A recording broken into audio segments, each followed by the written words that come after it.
ताज्या बातम्यांसाठी ABP माझाला subscribe करा आणि बेल आयकॉन प्रेस करा। आणि अंबालामध्ये सध्या किसान आंदोलनाला सुरुवात झालेली आहे। तिथली थेट दृश्य आपण पाहतोय। कृषी विधेयकांना विरोध करण्यासाठी या आंदोलनाची हाक दिली गेली आहे। देशभरातून शेतकरी इथे एकवटू लागलेले आहेत। या शेतकऱ्यांचा रस्ता रोखण्याचा मार्ग अडवण्याचा प्रयत्न सध्या केला जातोय। अंबालातली ही दृश्य आपण पाहतोय।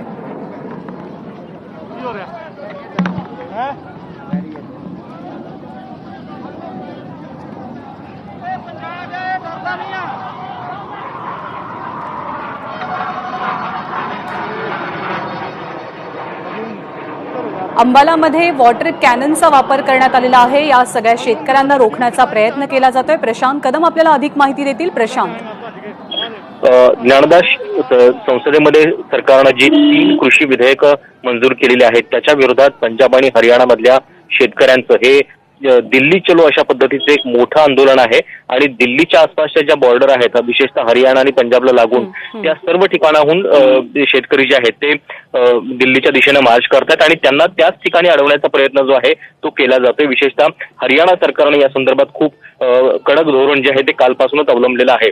आता जी घटना घडलेली आहे ती अंबालामधल्या शंभू बॉर्डर इथली आहे आणि त्या ठिकाणी शेतकऱ्यांच्या वरती वॉटर कॅनन जे आहेत ते त्याचे फवारे जे आहेत ते मारण्यात आलेले आहेत।